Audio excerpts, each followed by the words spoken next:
سورہ قصص کی آیت نمبر 61 سورہ قصص کا 7واں رکوع 20ویں پارے کا 10واں رکوع۔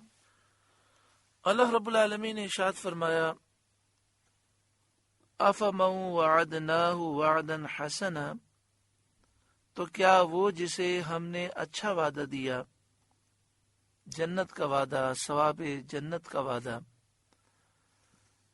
فہو لاقیہ، تو وہ اس سے ملے گا، کمن متعناہ متاع الحیات الدنیا، اس جیسا ہے جسے ہم نے دنیاوی زندگی کا برتاؤ برتنے دیا، ثم ہوا یوم القیامت من المحضرین، پھر وہ قیامت کے دن گرفتار کر کے حاضر لایا جائے گا۔ یعنی وہ شخص جسے جنت اللہ تعالی عطا فرمائے گا، جو آخرت میں خوش و خرم ہوگا، اور وہ شخص جسے دنیا کی نعمتیں تو ملیں لیکن آخرت میں وہ ذلیل و رسوا ہوگا، جہنمی ہوگا، یہ دونوں ہرگز برابر نہیں ہو سکتے۔ ان میں پہلا جسے اچھا وعدہ دیا گیا وہ مومن ہے، اور جو آخرت میں برباد ہونے والا ہے وہ کافر ہے۔ وَيَوْمَ يُنَادِيهِمْ، اور جس دن انہیں ندا کرے گا اللہ تعالیٰ بطریق توبیخ، انہیں شرمندہ کرنے کے لیے، ان کافروں کو ذلیل و رسوا کرنے کے لیے، فَيَقُولُ، تو فرمائے گا، أَيْنَ شُرَكَائِيَ الَّذِينَ كُنْتُمْ تَزْعُمُونَ، کہاں ہیں میرے وہ شریک جنہیں تم گمان کرتے تھے، یعنی جنہیں تم دنیا میں میرا شریک سمجھتے تھے، خدا الہ معبود سمجھتے تھے، وہ کہاں ہیں؟ قال الذین حق علیہم القول، کہیں گے وہ جن پر بات ثابت ہو چکی،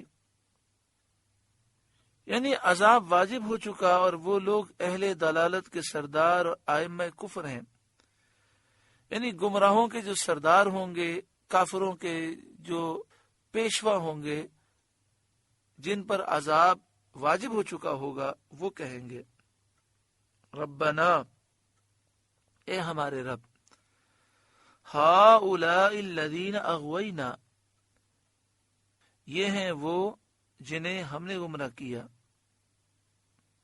اغویناہم کما غوینا، ہم نے انہیں گمراہ کیا جیسے خود گمراہ ہوئے تھے، یعنی وہ لوگ ہمارے بہکانے سے با اختیار خود گمراہ ہوئے، ہماری ان کی گمراہی میں کوئی فرق نہیں، ہم نے انہیں مجبور نہ کیا تھا۔ یعنی جو کافروں کے سردار ہوں گے، پیشوا ہوں گے، وہ کہیں گے اے مالک، یہ بات درست ہے کہ ہم نے ان لوگوں کو گمراہ کیا ہے، لیکن ہم خود گمراہ تھے، اس لیے ہم نے دوسروں کو گمراہ کیا، اور جنہیں ہم نے گمراہ کیا وہ اپنی مرضی سے گمراہ ہوئے۔ تبرأنا الیک، ہم ان سے بیزار ہو کر تیری طرف رجوع لاتے ہیں۔ ما کانوا ایانا یعبدون، وہ ہم کو نہ پوچھتے تھے، یعنی یہ ہمارے پیروکار نہ تھے، بلکہ وہ اپنی خواہشوں کے پرستار اور اپنی شہوات کے مطیع و فرمانبردار تھے، یہ تو اپنی خواہشات پہ چلنے والے تھے۔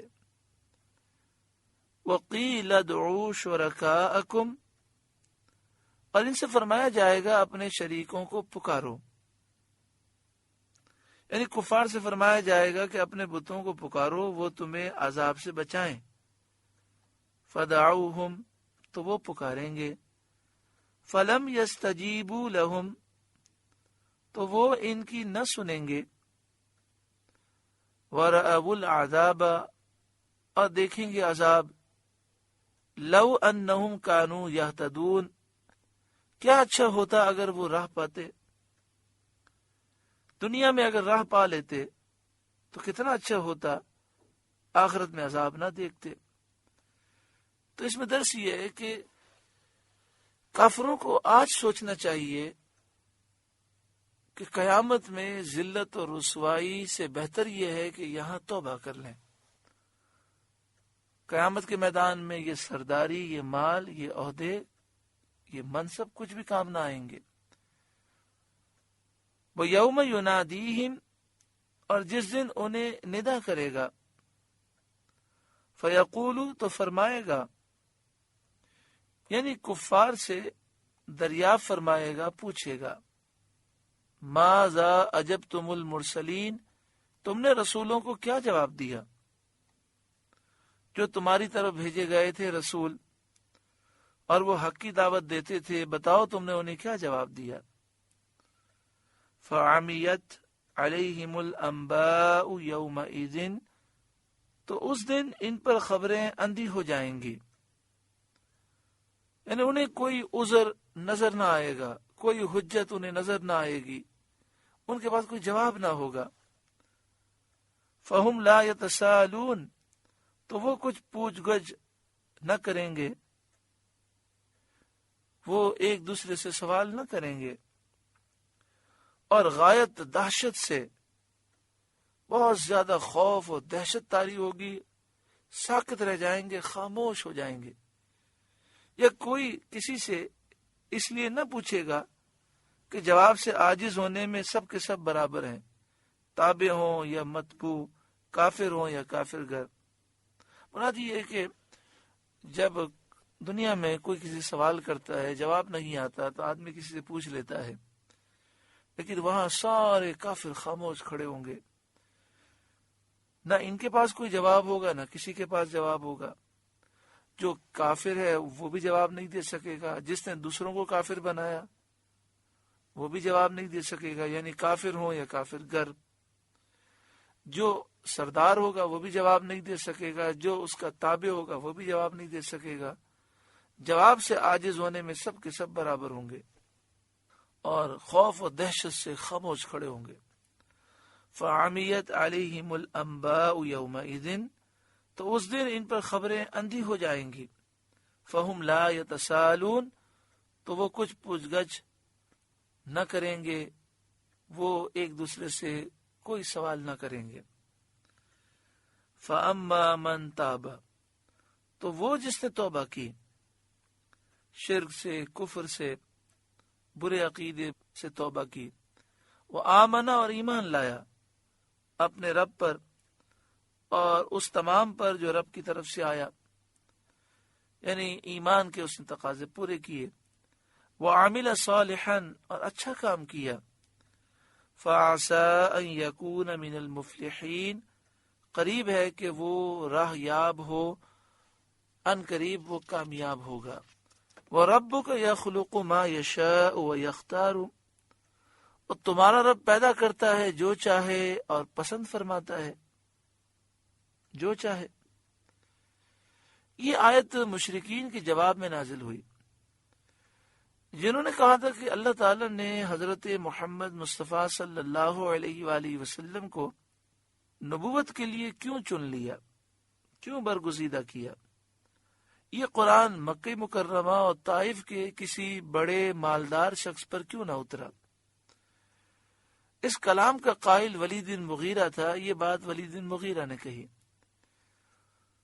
اور بڑے آدمی سے وہ اپنے آپ کو اور عروہ بن مسعود ثقفی کو مراد لیتا تھا، کہ ولید بن مغیرہ یہ سمجھتا تھا کہ یہ مکے کا سب سے بڑا آدمی ہے کیونکہ بہت مالدار ہے، اور طائف کا بڑا آدمی وہ عروہ بن مسعود ثقفی کو سمجھتا تھا کیونکہ وہ طائف میں سب سے زیادہ مالدار تھا۔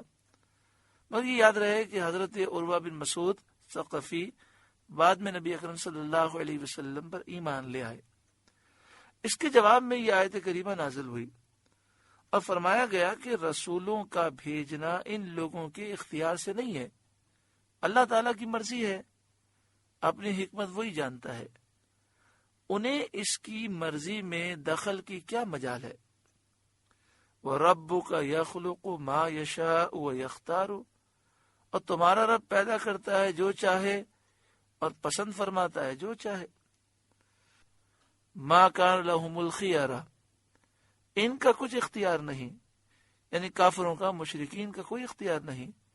سبحان اللہ وتعالی عما یشرکون، پاکی اور برتری ہے اللہ کو ان کے شرک سے. یہ جو شرکیہ باتیں کہتے ہیں اللہ اس سے پاک ہے. وَرَبُّكَ يَعْلَمُ مَا تُكِنُّ صُدُورُهُمْ وَمَا يُعْلِنُونَ، اور تمہارا رب جانتا ہے جو ان کے سینوں میں چھپا ہے اور جو ظاہر کرتے ہیں، یعنی جو ان کے سینوں میں کفر چھپا ہے.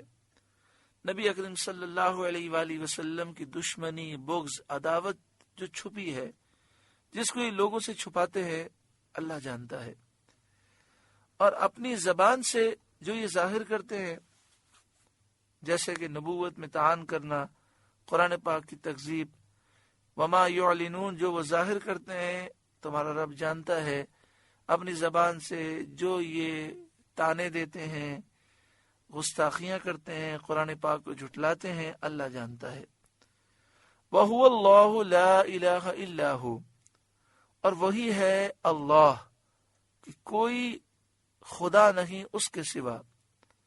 لَهُ الْحَمْدُ فِي الْأُولَى، اسی کی تعریف ہے دنیا میں، والآخرہ، اور آخرت میں، کہ اللہ کے دوست اولیاء دنیا میں بھی اللہ کی حمد کرتے ہیں اور آخرت میں بھی اللہ کی حمد سے لذت اٹھاتے ہیں.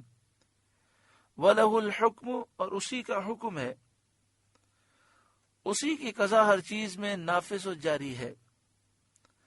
اسی نے تقدیر مقرر فرمائی، اسی کے فیصلے جاری ہے، وہ جو چاہتا ہے وہ ہوتا ہے.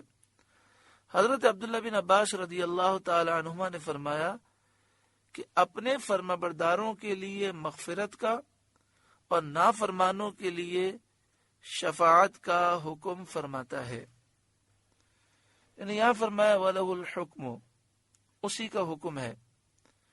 تو جو مومن اللہ کے فرمانبردار ہیں، اللہ ان کے لیے مغفرت کا حکم فرماتا ہے. اور جو مومن نافرمان ہیں تو اللہ تبارک و تعالی نیک مومنین کو حکم فرماتا ہے کہ وہ نافرمانوں کے لیے شفاعت کریں. جس کا خاتمہ ایمان پر ہوا وہ بالآخر جنت میں ضرور جائے گا. اور شفاعت کبریٰ کا دروازہ نبی اکرم صلی اللہ علیہ وآلہ وسلم کھولیں گے. بالآخر کے معنی یہ ہے کہ اگر مسلمان ہونے کے باوجود کوئی جہنم میں گیا تو جہنم میں کچھ عرصے رہنے کے بعد اللہ کی رحمت کے صدقے، حضور کی شفاعت کے صدقے جہنم سے اسے نکالا جائے گا اور جنت میں داخل کیا جائے گا. دعا فرمائے اللہ تعالی خاتمہ ایمان پر نصیب فرمائے. وَلَهُ الْحُكْمُ، اور اسی کا حکم ہے. وَإِلَيْهِ تُرْجَعُونَ، اور اسی کی طرف تمہیں پھیرا جائے گا. قل، اے محبوب آپ فرمائیے، اہل مکہ سے فرمائیے، ارائیتم ان جعل اللہ علیکم اللیل سرمدا الی یوم القیامت، بھلا دیکھو تو اگر اللہ ہمیشہ تم پر قیامت تک رات رکھے اور دن نکالے ہی نہیں، من الہ غیر اللہ یأتیکم بدیاء، تو اللہ کے سوا کون خدا ہے جو تمہیں روشنی لا دے جس میں تم اپنی معاش کے کام کر سکو، روزی تلاش کر سکو، دیگر دنیا کے کام کر سکو. افلا تسمعون، تو کیا تم سنتے نہیں، غور سے سنتے نہیں کہ غور کرو اور شرک سے توبہ کرو. قل، اے محبوب آپ فرمائیے، ارائیتم، بھلا دیکھو، بتاؤ تو صحیح، ان جعل اللہ علیکم النہار سرمدن الی یوم القیامت، اگر اللہ قیامت تک ہمیشہ دن رکھے، رات ہونے ہی نہ دے، من الہ غیر اللہ، تو اللہ کے سوا کون خدا ہے، یأتیکم باللیل، جو تمہیں رات لا دے، تسکنون فیہ، جس میں تم آرام کرو، اور دن میں جو کام اور محنت کی تھی اس کی تھکن تم دور کرو. افلا تبصرون، تو کیا تمہیں سوجتا نہیں، کیا تم سوچتے نہیں. کہ تم کتنی بڑی غلطی میں ہو جو اللہ کے ساتھ جھوٹے خداؤں کو شریک کرتے ہو. وَمِن رَحْمَتِهِ جَعَلَ لَكُمُ اللَّيْلَ وَالنَّهَارَ، اور اس نے اپنی رحمت سے تمہارے لیے رات اور دن بنائے. لِتَسْكُنُوا فِيهِ، کہ رات میں آرام کرو. وَلِتَبْتَغُوا مِن فَضْلِهِ، اور دن میں اللہ کا فضل تلاش کرو، کسب معاش کرو، روزی تلاش کرو. وَلَعَلَّكُمْ تَشْكُرُونَ، اور اس لیے کہ تم حق مانو، شکر کرو، اس کی نعمتوں کا شکر بجا لاؤ. وَيَوْمَ يُنَادِيهِمْ، اور جس دن انہیں ندا کرے گا. فَيَقُولُ، تو فرمائے گا، أَيْنَ شُرَكَائِيَ الَّذِينَ كُنْتُمْ تَزْعُمُونَ، کہاں ہیں میرے وہ شریک جو تم بکتے تھے، وہ جھوٹے خدا کہاں ہیں جنہیں تم میرا شریک کہتے تھے. وَنَزَعْنَا مِن كُلِّ أُمَّةٍ شَهِيدًا، اور ہر گروہ میں سے ہم ایک گواہ نکالیں گے. یہاں گواہ سے رسول مراد ہیں جو اپنی اپنی امتوں پر شہادت دیں گے کہ انہوں نے اپنے رب کے پیغام پہنچائے اور نصیحتیں کی. فَقُلْنَا، پھر ہم فرمائیں گے، ہاتو برہانکم، اپنی دلیل لاؤ. یعنی شرک اور رسولوں کی مخالفت جو تمہارا شیوا تھا، اس پر کیا دلیل ہے، پیش کرو. وَنَزَعْنَا مِن كُلِّ أُمَّةٍ شَهِيدًا فَقُلْنَا ہاتو برہانکم، اور ہر گروہ میں سے ہم ایک گواہ نکال کر فرمائیں گے، اپنی دلیل لاؤ. یعنی تم نے جو شرک کیا، جو کفر اختیار کیا، جو رسولوں کی نافرمانی کی، مخالفت کی، وہ تم نے کیوں کی. فَعَلِمُوا أَنَّ الْحَقَّ لِلَّهِ، تو جان لیں گے کہ حق اللہ کا ہے. الہ، معبود صرف و صرف اللہ ہے. وَضَلَّ عَنْهُمْ مَا كَانُوا يَفْتَرُونَ، اور ان سے کھوئی جائیں گی جو بناوٹیں کرتے تھے. دنیا میں جو یہ جھوٹ بولتے تھے کہ اللہ تعالی کے ساتھ شریک ہیں، وہ بتوں کو خدا کہتے تھے، الہ کہتے تھے، یہ ساری بناوٹیں ان سے گم ہو جائیں گی.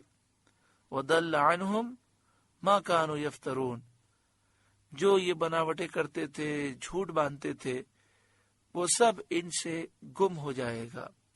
یعنی کل بروز قیامت ان پر یہ بات بالکل واضح ہوگی کہ ہم نے خطا کی، ہم نے اپنے آپ کو برباد کیا.